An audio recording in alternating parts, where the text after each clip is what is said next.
Schedule caste में कम से कम creamy layer का कोई कंसेप्ट नहीं हो सकता कि एक दलित युवक को ही घोड़ी पर चढ़ने से रोका जाता है, एक दलित परिवार को ही मंदिर में प्रवेश करने से रोका जाता है। जब इसमें हर जाति का आधार ही छुआछूत है, अनटचेबिलिटी है, तो ऐसे में इन जातियों में क्रीमी लेयर की संभावना संभव ही नहीं है। सुप्रीम कोर्ट का एक जजमेंट आया कि अनुसूचित जाति का आधार कभी भी शैक्षणिक नहीं रहा है, ना इन जातियों को शेड्यूल किया गया हमारे संविधान में शिक्षा के आधार पर। इसका आधार सिर्फ और सिर्फ अनटचेबिलिटी था, छुआछूत। शेड्यूल कास्ट में से वही जातियां शेड्यूल की गई हैं हमारे संविधान में जिन्होंने कभी ना कभी कहीं ना कहीं छुआछूत की शिकार रही हैं, जिनके मंदिर में प्रवेश करने के बाद मंदिर को गंगा जल से धुलवाया जाता है। एक पुनर्विचार याचिका इसको लेकर सुप्रीम कोर्ट में हम लोग दाखिल करने जा रहे हैं। देश की सबसे बड़ी अदालत सुप्रीम कोर्ट ने कोटे में कोटा का बड़ा फैसला लिया है। हालांकि इस फैसले से केंद्रीय मंत्री चिराग पासवान सहमत नजर नहीं आ रहे हैं, क्योंकि उन्होंने साफ तौर पर बीते रात बड़ा बयान दिया है मीडिया से बातचीत करते हुए। दरअसल उनका कहना है कि लोजपा रामविलास सुप्रीम कोर्ट में पुनर्विचार याचिका दायर करेगी, क्योंकि एससी में कई जातियों का आधार छुआछूत है और ऐसे में आरक्षण के अंदर आरक्षण का कोटा लाने का प्रावधान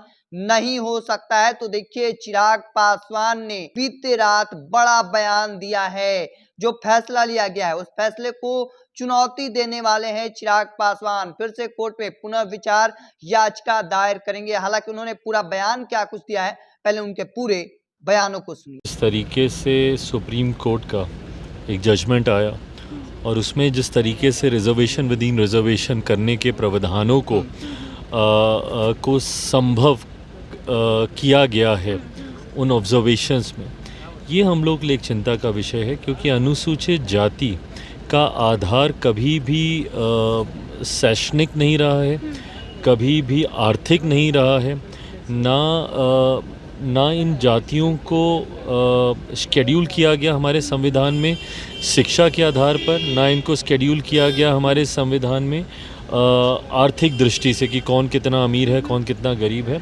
इसका आधार सिर्फ और सिर्फ अनटचेबिलिटी था, छुआछूत।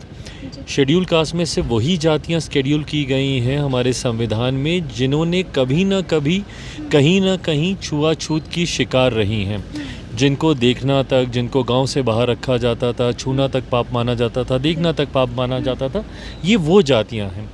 ऐसे में जब इसमें हर जाति का आधार ही छुआछूत है, अनटचेबिलिटी है, तो ऐसे में इन जातियों में क्रीमी लेयर की संभावना संभव ही नहीं हो सकती। क्योंकि आज की भी तारीख में ऐसे उदाहरण देखने को मिलते हैं कि एक दलित युवक को ही घोड़ी पर चढ़ने से रोका जाता है, एक दलित परिवार को ही मंदिर में प्रवेश करने से रोका जाता है। कितने ऐसे बड़े नाम हैं जिनके मंदिर में प्रवेश करने के बाद मंदिर को गंगा जल से धुलवाया जाता है। तो आज भी जब ऐसे उदाहरण मौजूद हैं, तो ऐसे में शेड्यूल कास्ट में कम से कम क्रीमी लेयर का कोई कंसेप्ट नहीं हो सकता।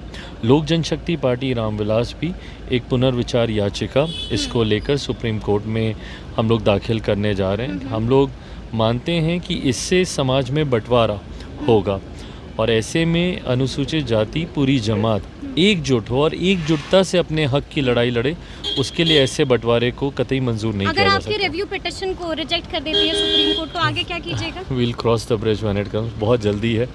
मैं बहुत सकारात्मक सोच से आगे बढ़ने का प्रयास कर रहा हूँ। मैं मानता हूँ कि सुनवाई होगी और जब दलीलों को मजबूती से रखा जाएगा तो न्यायालय भी उसको मानेगा। अच्छा, उपचुनाव में कैंडिडेट दे रहे हैं चिराग पासवान, 4 सीटों पर उपचुनाव होना है। ये फिलहाल अभी ऐसी कोई चर्चा